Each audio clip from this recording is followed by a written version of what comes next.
നമസ്കാരം മാന്യ പ്രേക്ഷകരെ, വലിയ സ്നേഹ നമസ്കാരം. ഞാനും ജാവേദ ടീച്ചറും ഒന്നിച്ചിരുന്നിട്ട് ലൈവ് ചെയ്തിട്ട് ഒരുപാട് നാളായിട്ടുണ്ട്. കുറച്ച് സാങ്കേതിക വിഷയങ്ങളും കേസും കൂട്ടും ഒക്കെ ആയിട്ടുള്ള പ്രശ്നങ്ങൾ കൊണ്ട് തന്നെ മാറി നിൽക്കുമായിരുന്നു. പക്ഷെ ഇന്ന് അത്തരത്തിൽ മാറി നിൽക്കാൻ പറ്റാത്തൊരു അതിദയനീയമായിട്ടുള്ള ഒരു സാഹചര്യം വന്നതുകൊണ്ടാണ് ഈ ഒരു ലൈവുമായിട്ട് നിങ്ങൾക്ക് മുൻപിലേക്ക് വന്നത്. ഞാൻ കൂടുതൽ പറയുന്നില്ല. എനിക്ക് നേരിട്ട് അറിയുന്ന ഒരു പെൺകുട്ടിയുടെ വിഷയമാണ്. ടീച്ചർ അത് കൂടുതൽ നിങ്ങളോട് വിശദീകരിക്കും. ടീച്ചറെ അതൊന്ന് വിശദീകരിക്കും ടീച്ചറെ. എനിക്ക് ഏതാണ്ട് കക്ഷിയെ ഒരു വർഷമായിട്ട് അറിയാം. ജോലിയൊന്നും ചെയ്യാൻ ഒരു മടിയുമുള്ള പ്രകൃതക്കാരിയല്ല. നമ്മളുമായിട്ട് വളരെ അടുത്തിടപഴകുന്ന എല്ലാവരും എന്നെ ടീച്ചറെന്ന് വിളിക്കുമ്പോൾ ഈ കക്ഷി എന്നെ ചേച്ചി എന്നാ വിളിക്കുന്നത്. അപ്പൊ എന്നോട് എപ്പോഴും പറയും എനിക്ക് അച്ഛനില്ല, അമ്മയില്ല, സഹോദരങ്ങൾ ആരുമില്ല. അതുകൊണ്ട് ചേച്ചി എൻ്റെ ഒരു അമ്മയ്ക്ക് ജനിക്കാത്ത ഒരു സിസ്റ്റർ ആയിട്ട് തന്നെയാണ് എനിക്ക് തോന്നിയിട്ടുള്ളത്. അപ്പോ എനിക്ക് എന്ത് രൂപത്തിലുള്ള ബുദ്ധിമുട്ടുണ്ടെങ്കിലും ആള് ഓടി വരും, വേണ്ടതെല്ലാം ചെയ്യും. നല്ല ആത്മാർത്ഥതയുള്ള ഒരു സ്ത്രീയാണ്. അപ്പൊ വന്ന് ഏതാണ്ട് ഇപ്പോ ഒരു 1.5 വർഷത്തോളമായിട്ട് എൻ്റെ കൂടെയുണ്ട് ആള്. അപ്പോ കുറച്ച് കഴിഞ്ഞപ്പോ ഏതാണ്ട് ഒരു 1.5-2 മാസത്തിന് മുമ്പ് എന്നോട് പറഞ്ഞു, ചേച്ചി എനിക്കൊരു ട്യൂമർ ഉണ്ട്. അപ്പൊ ഇന്ന് ഞാൻ ഹോസ്പിറ്റലിൽ പോയിരുന്നു, ചേച്ചി എനിക്ക് ഇന്നും നാളെയും ഒന്ന് ലീവ് തരണം. അപ്പൊ ഞാൻ ചോദിച്ചു, എന്ത് പറ്റി, നീ വിവരം ഒന്നും പറഞ്ഞില്ലല്ലോ? പറഞ്ഞാലും എന്ത് ചെയ്യാനാ ചേച്ചി, എനിക്കത് പറയുമ്പോൾ തന്നെ എനിക്ക് വിഷമം ഉണ്ടാകും, വേദന ഉണ്ടാകും, അതുകൊണ്ട് ഞാൻ പറയാത്തതാണ് എന്ന് പറഞ്ഞു. അപ്പൊ അവർക്ക് 3 മക്കളാണുള്ളത്. ഈ കുഞ്ഞുങ്ങൾ ഇടയ്ക്കിടയ്ക്ക് എന്റെ വീട്ടിൽ വരും. അപ്പൊ നമ്മുടെ വീട്ടിൽ നല്ല ഭക്ഷണമൊക്കെ ഉണ്ടാക്കുമ്പോഴേക്ക് ഈ കുഞ്ഞുങ്ങൾ അവിടെ ഭക്ഷണമൊന്നുമില്ല. അപ്പൊ ഞാൻ പറയും, മക്കളോട് ഇങ്ങോട്ട് വരാൻ പറ, നമ്മൾ ഒരുമിച്ച് കഴിച്ച് നമുക്ക് മുന്നോട്ട് പോകാം എന്ന് പറഞ്ഞ് ഉള്ളതിൽ ഒരു വിഹിതം കൊടുക്കും. എന്നാലും അവള് 4 ദിവസം വന്ന് അവളും മക്കളും ഭക്ഷണം കഴിച്ചാൽ ഒരു ദിവസം അവള് ഞങ്ങളെ അങ്ങോട്ട് വിളിക്കും. എന്നിട്ട് വിഷുവിനൊക്കെ ഞങ്ങൾക്ക് പറ്റുന്നത് പോലെയൊക്കെ സദ്യയൊക്കെ തന്ന് അങ്ങനെ പോകുന്ന ആളാ. അപ്പൊ പെട്ടെന്ന് ഇങ്ങനെ അവർക്ക് ട്യൂമർ ആണ് എന്ന് കേട്ടപ്പോൾ എനിക്കൊരു വിഷമം തോന്നി. അപ്പൊ എന്നോട് പറഞ്ഞു, ചേച്ചി നട്ടെല്ലിന് ഇങ്ങനെ ഒരു സാക്രത്തിൽ ഇങ്ങനെ ഒരു പ്രോബ്ലം ഉണ്ട്, ഒരു മുഴയായിരുന്നു. പക്ഷെ ഇന്ന് ഞാൻ ഹോസ്പിറ്റലിൽ പോയപ്പോ അത് 3 എണ്ണമായി എന്ന് പറഞ്ഞു. അതിങ്ങനെ ബഡ്ജ് ചെയ്ത് നിൽക്കുകയാണ്. അപ്പൊ എനിക്ക് എന്തെങ്കിലും ഭാരമുള്ള ഒരു സാധനം, അതായത് ഒരു കപ്പ് വെള്ളമെങ്കിലും പൊക്കുമ്പോൾ എനിക്ക് ഷോൾഡർ ഭയങ്കര പെയിനാ. അതുകൊണ്ട് ഞാൻ പോയി പിന്നെ ഹോസ്പിറ്റലിൽ പോയി ട്രീറ്റ്മെന്റിന്. അപ്പൊ MMC-യിലാണ് പോയത്, മലബാർ മെഡിക്കൽ കോളേജ്. അപ്പൊ അവിടെ പോയി, അവിടെ ആകുമ്പോൾ കുറച്ച് പൈസ റിഡക്ഷൻ ഉണ്ടാവും. MRIക്ക് ഡേറ്റ് ഇല്ല.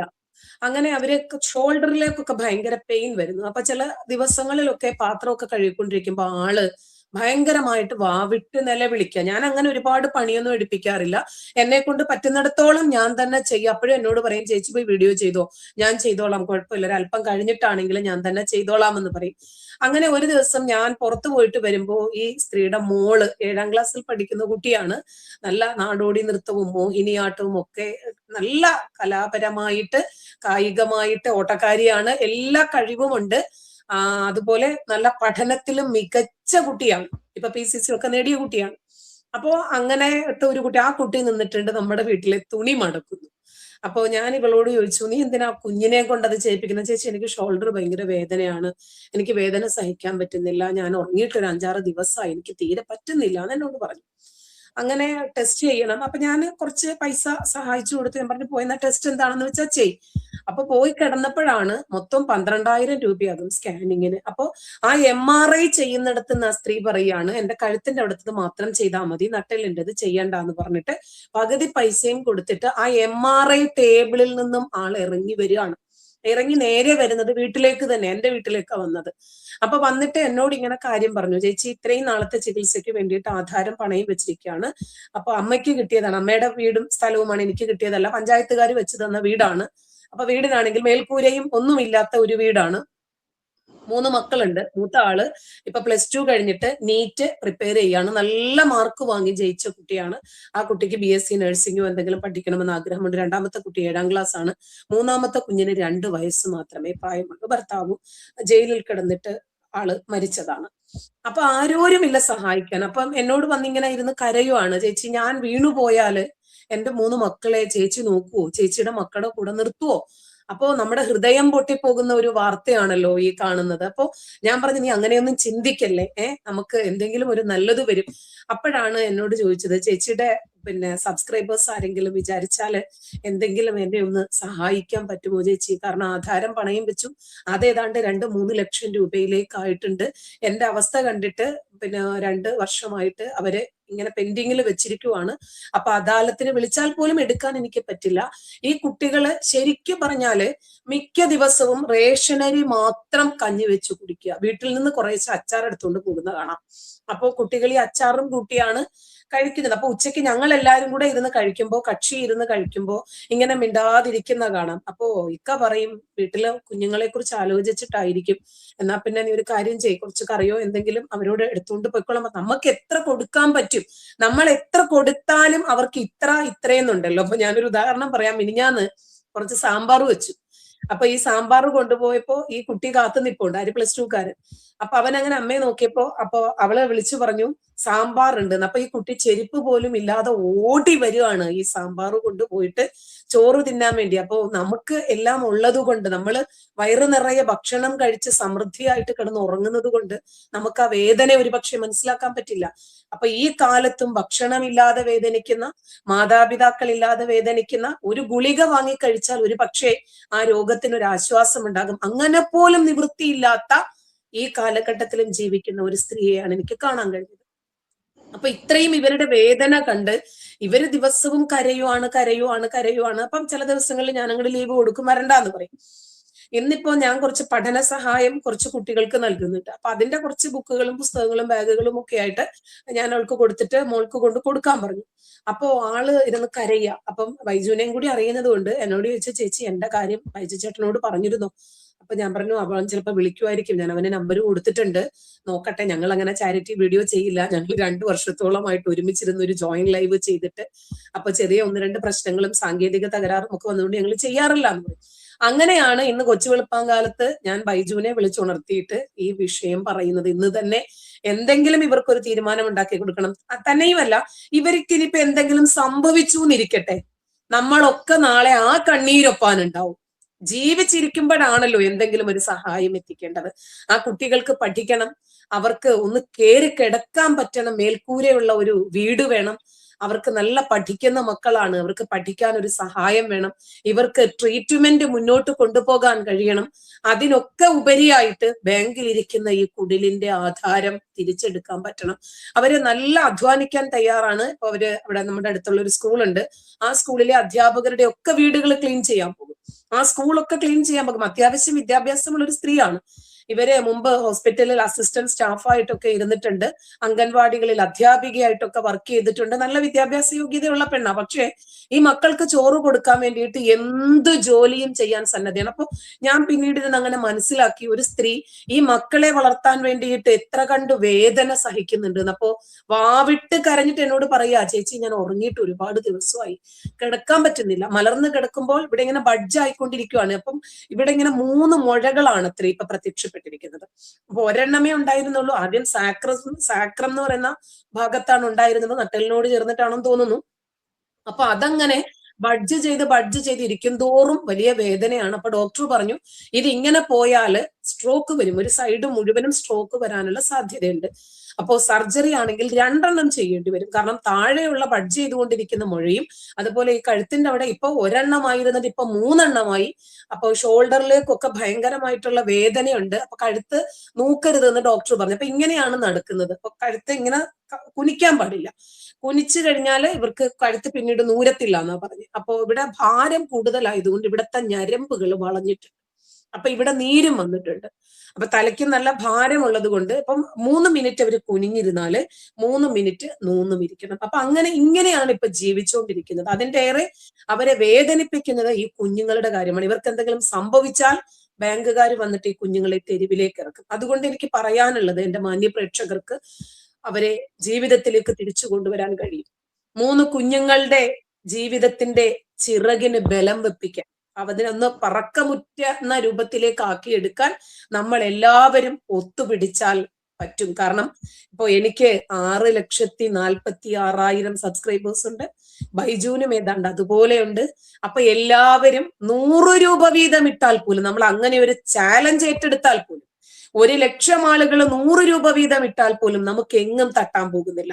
നമ്മൾ ദിവസവും എത്രയോ വസ്ത്രങ്ങൾ വാങ്ങുന്നു, എത്രയോ ഭക്ഷണം, എത്രയോ നമ്മൾ ധൂർത്തടിച്ച് കളയുന്നു, ഹോട്ടലുകളിലും മറ്റുമൊക്കെ ആയിട്ട് പെട്രോൾ അടിച്ച് എത്ര ചെലവാക്കുന്നു. അപ്പൊ അതിന്റെ ഒരു 1000-1 പോലും ആകത്തില്ല. ഒരു ചാലഞ്ച് പോലെ എല്ലാവരും അവരാൽ കഴിയുന്ന ഒരു സഹായം സഹോദരിയെ പോലെ കണ്ട് ഒന്ന് ചെയ്യണമെന്നാണ് താഴ്മയായിട്ട് അപേക്ഷിക്കാനുള്ളത്. ആകെ 3-4 സാഹചര്യത്തിൽ മാത്രമാണ് ഞങ്ങൾ 2 പേരും ഒരുമിച്ച് നിങ്ങളുടെ മുമ്പിൽ വന്നിട്ടുള്ളത്. അതുകൊണ്ട് തന്നെ ആ 3 പേരും നല്ല രൂപത്തിൽ അവർക്ക് സഹായം കിട്ടി. ഒരാൾക്കാണെങ്കിൽ നമ്മൾ തൃശ്ശൂർ ചാവക്കാടല്ലേ ഒരു ഷെരീഫ് എന്ന് പറയുന്ന ഒരാൾക്ക് വീഡിയോ ചെയ്തത്, ആ ദയാ ഹോസ്പിറ്റലിൽ 5 ലക്ഷം രൂപ അടയ്ക്കണമായിരുന്നു. 3 ദിവസം കൊണ്ടാണ് അത്രയും എമൗണ്ട് നമ്മുടെ വിശ്വസ്തരായിട്ടുള്ള പ്രേക്ഷകർ തന്നത്. പിന്നെയാണ് മറ്റേ നമ്മുടെ ഒരു സഹോദരൻ, കയ്യങ്കാലും ഇല്ലാത്ത ഒരു സഹോദരന് വേണ്ടി നമ്മൾ ഇതുപോലെ തന്നെ വന്ന് യാചിച്ചു. ഒടുവിൽ അവർക്ക് ചികിത്സയും കഴിഞ്ഞ ചെറിയ രൂപത്തിൽ ഒരു കൂരയും കൂടി ഉണ്ടാക്കാനുള്ള സഹായമാണ് ആളുകളിൽ നിന്നും കിട്ടിയത്. മലയാളികൾ എപ്പോഴും മനസാക്ഷിയുള്ളവരാണ്. ഈ വിഷയത്തില് ജാതിയും മതവും സംഘടനയും എല്ലാം മറന്ന് നമ്മുടെ ഒരു സഹോദരിയാണ് എന്ന് കണ്ട് അവരെ നിങ്ങളെ കൊണ്ട് സാധിക്കുന്ന മാക്സിമം സഹായിച്ച് അവരെ മരണത്തിന് വിട്ടുകൊടുക്കാതെ, സ്ട്രോക്ക് ആയിട്ട് ഒരു കിടക്കയിൽ വിട്ടുകൊടുക്കാതെ ആ കുഞ്ഞുങ്ങൾ ചുറ്റുമിരുന്ന് കരയുന്നത് നമുക്ക് സങ്കല്പിക്കാൻ പോലും പറ്റില്ല. അത്തരം ഒരു പരിതാപകരമായ സാഹചര്യത്തിലേക്ക് അവരെ നമ്മൾ ജീവിച്ചിരിക്കുമ്പോൾ കൊണ്ടുവന്ന് എത്തിക്കരുത്. അതുകൊണ്ട് കഴിയുന്ന മാക്സിമം സഹായം അവർക്ക് ചെയ്യണം. കാരണം അവര് മരിച്ചു കഴിഞ്ഞിട്ട് ആ കുഞ്ഞുങ്ങൾക്ക് നിങ്ങൾ നൽകുന്നത് ചിലപ്പോൾ 1000 രൂപയായിരിക്കും.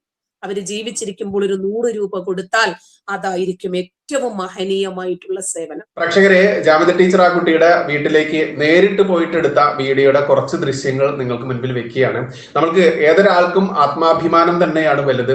അതുകൊണ്ട് തന്നെ നാളെ ആ കുട്ടികൾക്ക് പുറത്തിറങ്ങി നടക്കുമ്പോൾ ഒരു അപമാനം വരാത്ത രീതിയിൽ തന്നെ ആ കുട്ടിയുടെ മുഖം തിരിച്ചുകൊണ്ടാണ് നമ്മൾ അവരുടെ വീഡിയോ എടുത്തിട്ടുള്ളത്. അതുകൊണ്ട് അതിന്റെ ആ ഒരു ബുദ്ധിമുട്ട് എല്ലാവർക്കും അറിയുന്നത് കൊണ്ട് അത് മനസ്സിലാക്കും എന്നുള്ളത് കൊണ്ട് ഒന്ന് പറയുകയാണെന്ന് മാത്രം. എന്തായാലും ആ വീഡിയോയുടെ ആ ശകലം കുറച്ച് ഭാഗങ്ങൾ നമുക്ക് കണ്ടിട്ട് വരാം. നിങ്ങൾക്ക് എന്താ പറയാനുള്ളത് ആളുകളോട്? എനിക്കിപ്പോൾ ഈ അസുഖം വന്നതുകൊണ്ട് അധികം പണിക്കൊന്നും പോകാൻ പറ്റുന്നില്ല. ഇതിപ്പം സാക്രത്തിൻ്റെ ഉള്ളിലാണ് ഈ ട്യൂമറുള്ളത്. ഇത് സാക്രം പൊട്ടിച്ചിട്ട് വേണം സർജറി ചെയ്യാൻ. സർജറി ചെയ്താൽ തന്നെ നമ്മൾ എണീറ്റ് നടക്കുന്നതിന് ഒരു 50-50 ചാൻസേ പറയുന്നുള്ളൂ.